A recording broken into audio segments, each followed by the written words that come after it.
मित्रों, आज की यह कहानी बहुत ही महत्वपूर्ण है। मित्रों, आज के जीवन में पैसों का बहुत महत्व है, लेकिन क्या पैसे से बड़ा भी कुछ है? मित्रों, आज हम आपके एक ऐसी कहानी लेकर आए हैं जो हमारे जीवन के कई प्रश्नों का उत्तर बताती है। मित्रों, एक बार की बात है जब भगवान श्री कृष्ण अपने सिंहासन पर विराजमान रहते हैं, तभी उनके पास देवर्षि नारद जी अचानक से प्रकट हो जाते हैं।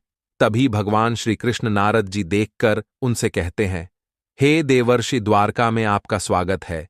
कहिए, आज आप अचानक से द्वारका में किस कारण आए हैं? जरूर कोई महत्वपूर्ण कार्य होगा। तब नारद जी कहते हैं कि हे प्रभु, आप तो द्वारकाधीश हैं और समस्त मानव जाति के कल्याण के लिए आपने श्री कृष्ण के रूप में पृथ्वीलोक पर जन्म लिया है। हे प्रभु, आज जब मैं आकाश मार्ग से पृथ्वीलोक पर विचरण कर रहा था, तो मैंने देखा कि पृथ्वीलोक पर बहुत से लोग पैसों को ही सब कुछ मानते हैं, कि कह रहे थे कि पैसे से बड़ा कुछ भी नहीं है। यही नहीं, वे भगवान से ज्यादा पैसों को महत्व दे रहे थे। वहीं कुछ लोगों के पास बहुत पैसा था, पर उनके जीवन में शांति नहीं थी।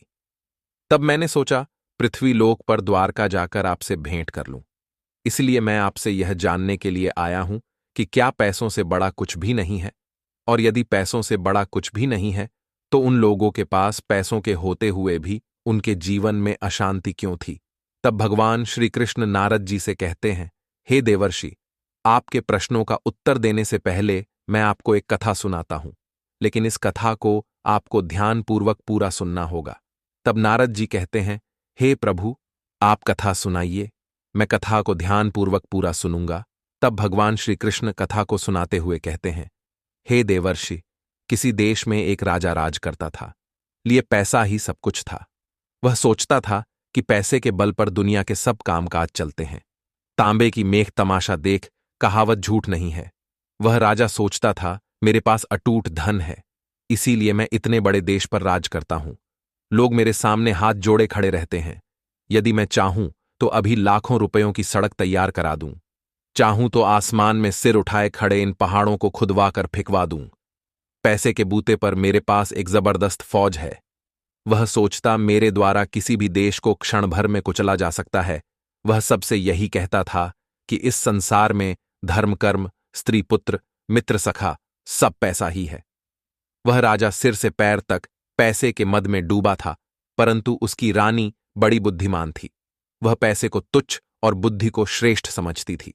रानी की चतुराई के कारण राज का सब कामकाज ठीक तरह से चलता था। उसका कहना था कि दुनिया पैसे के बूते उतनी नहीं चलती जितनी बुद्धि के बूते पर चलती है, लेकिन राजा के सामने साफ बात कहने में संकोच करती थी। एक दिन राजा ने रानी से पूछा, रानी, सच कहो, दुनिया में बुद्धि बड़ी या पैसा? रानी बड़े असमंजस में पड़ी।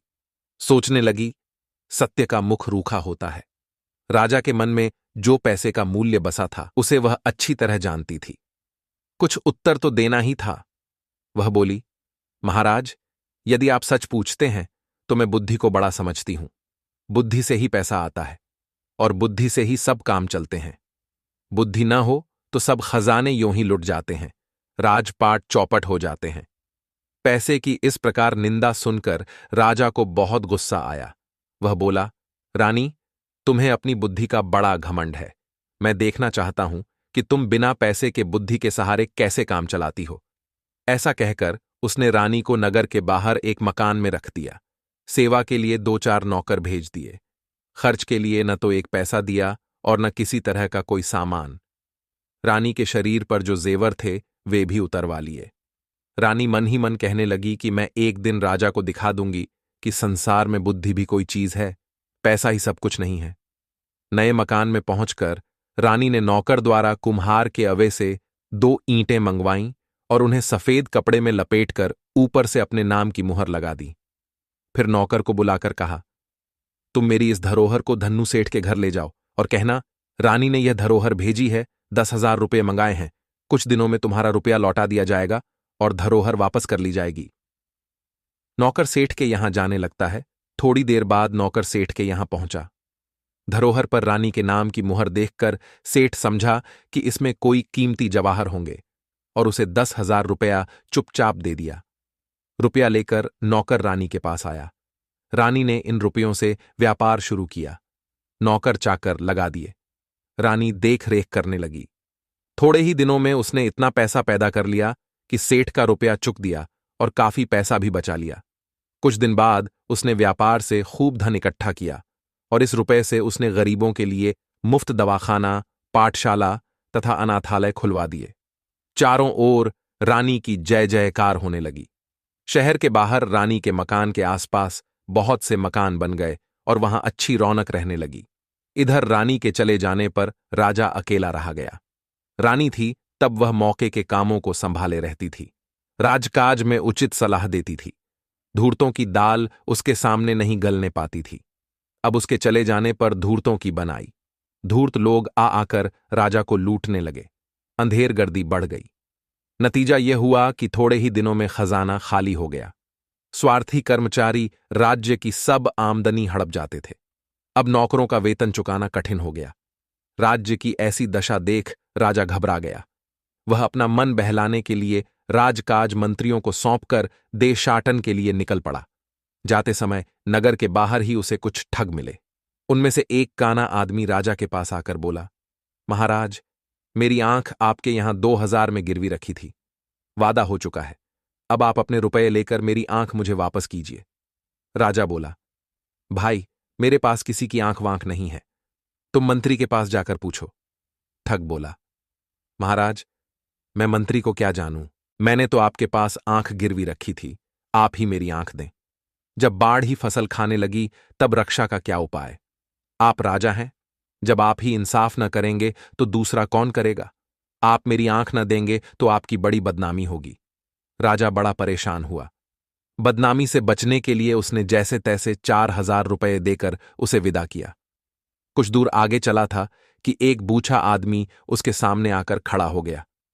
पहले के समान वह भी कहने लगा, महाराज, मेरा एक कान आपके यहां गिरवी रखा था, रुपया लेकर मेरा कान मुझे वापस कीजिए।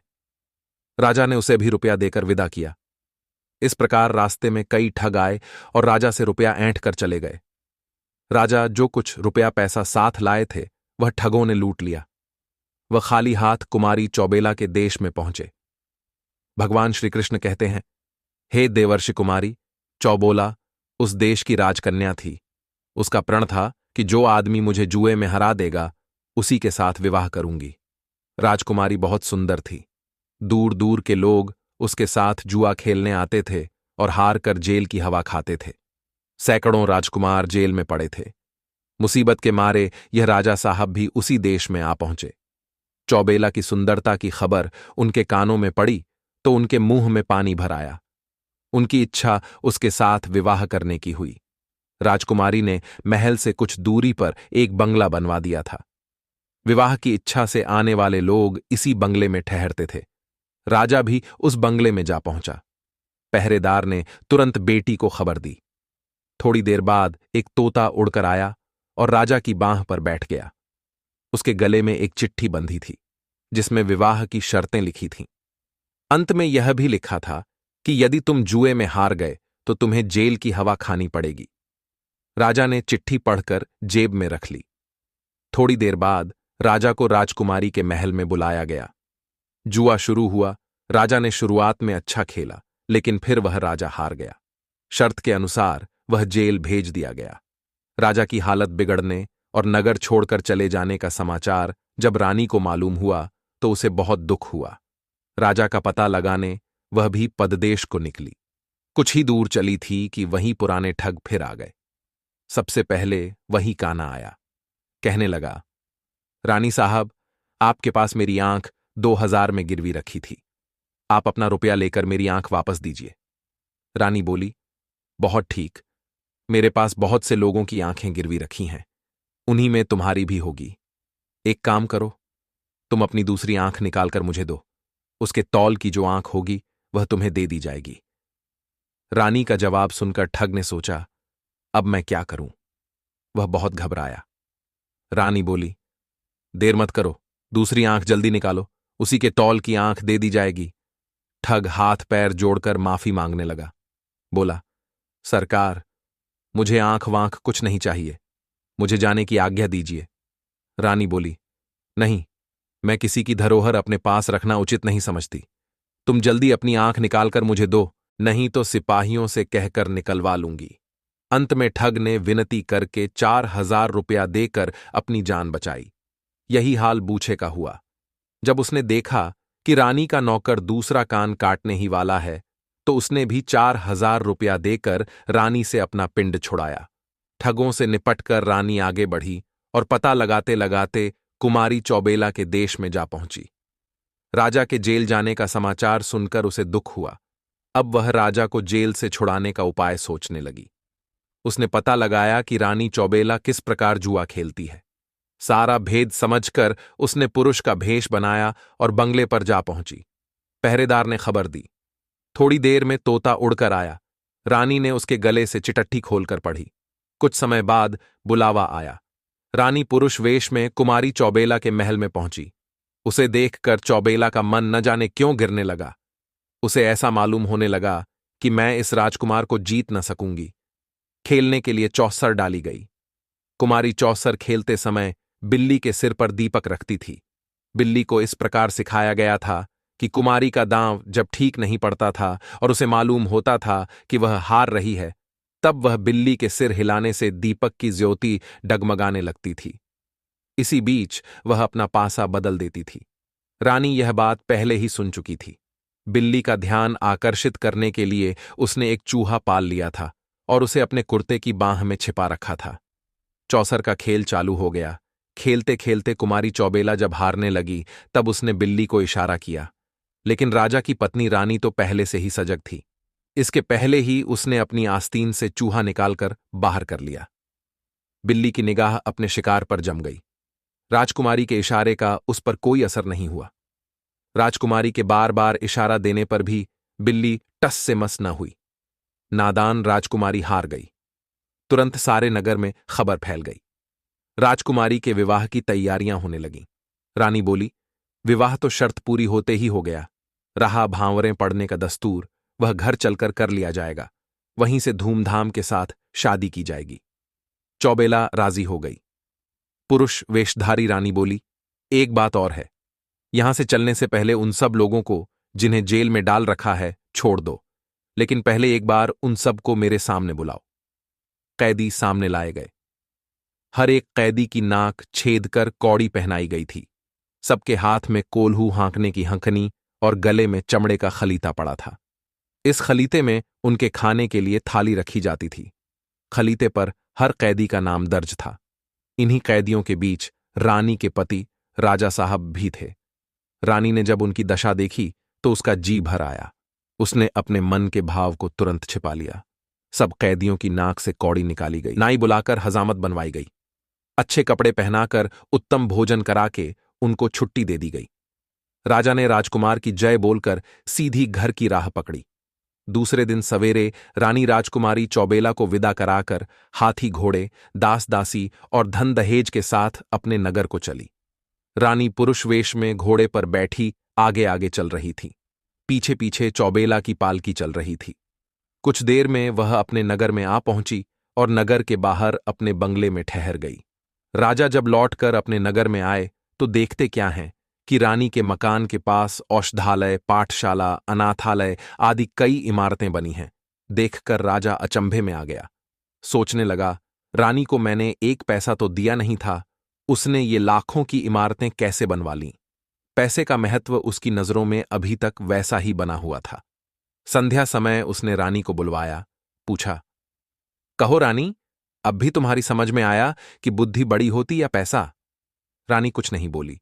चुपचाप उसने राजा के नाक की कौड़ी, खलीता, हंकन और खली का टुकड़ा सामने रख दिया। राजा विस्मित होकर रह गया। सोचने लगा, ये चीजें इसे कहां से मिलीं? इतने में रानी कुमारी चौबेला को बुलाकर उनके सामने खड़ा कर दिया। अब राजा की आंखें खुलीं।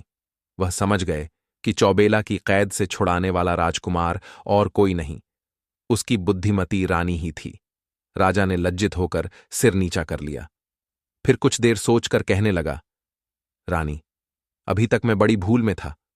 तुमने मेरी आंखें खोल दी। अभी तक मैं पैसे को ही सब कुछ समझता था, पर आज मेरी मसझ में आया कि बुद्धि के आगे पैसा कोई चीज नहीं है। शुभ मुहूर्त में चौबेला का विवाह राजा के साथ धूमधाम के साथ हो गया। दोनों रानियां हिल मिलकर आनंदपूर्वक रहने लगीं।